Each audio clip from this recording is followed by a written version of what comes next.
Voilà, nous retrouvons comme prévu Claude Hauss, qui est ingénieur. Claude, on sait tous que le séisme d'Haïti a été dévastateur, mais pourquoi y a-t-il eu tant de dégâts sur le plan matériel et sur le plan humain? Alors, Haïti est lacéré de grandes failles. Le bassin de Port-au-Prince est constitué de sols de faible qualité et parfois soumis à la liquéfaction. Alors, si l'on rajoute à ça que le tremblement de terre est survenu à 23 km de la ville seulement, à faible profondeur, 10 km, et qu'il avait une forte magnitude, on a là tous les ingrédients pour une catastrophe majeure. Qu'est-ce qu'on peut en tirer, nous, à l'échelle de la Guadeloupe, comme leçon, enfin comme enseignement en tout cas de ce séisme? Alors une fois de plus, ce tremblement de terre nous a montré qu'il faut continuer à promouvoir la construction parasismique, c'est-à-dire respecter les règles techniques.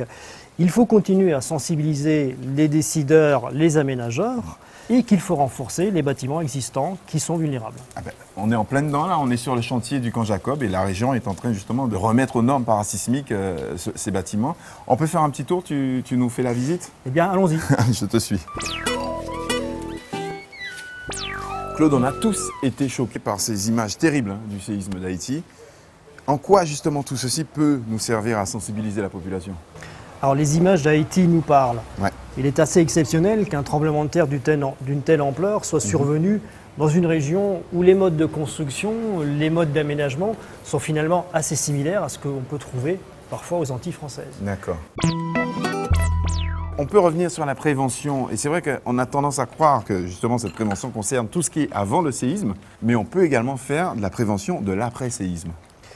Oui, bien sûr, on ne pourra pas empêcher le séisme de survenir et on peut supposer que s'il survenait, toutes les constructions ne seront pas encore renforcées ou parfaitement parasismiques. Il faut donc prévoir de loger en urgence ou reloger en urgence des gens dont les maisons auront été endommagées. Donc il faut prévoir des lieux pour ça, il faut y amener l'eau, l'électricité en avance, à titre préventif. Il faut aussi penser à d'autres spécificités que nous avons aux Antilles françaises, comme par exemple la nécessité de prévoir un plan de rétablissement du réseau routier. D'accord. Ce qui implique qu'en amont, on ait fait un diagnostic de ce réseau routier. Oui, un diagnostic et prévoir à l'avance les réparations. D'accord. Et au niveau des secours, est-ce qu'on est bien? Est-ce qu'il y a des leçons également à tirer de ce séisme d'Haïti? Comme tous les tremblements de terre, Haïti nous a montré que dans les premières heures qui suivent le séisme, seuls vos proches et vos voisins pourront vous aider. Et inversement, vous êtes les seuls à pouvoir les aider eux-mêmes. Dans l'attente des secours officiels qui, eux, viendront bien plus tard. Donc là encore, toujours être prêt.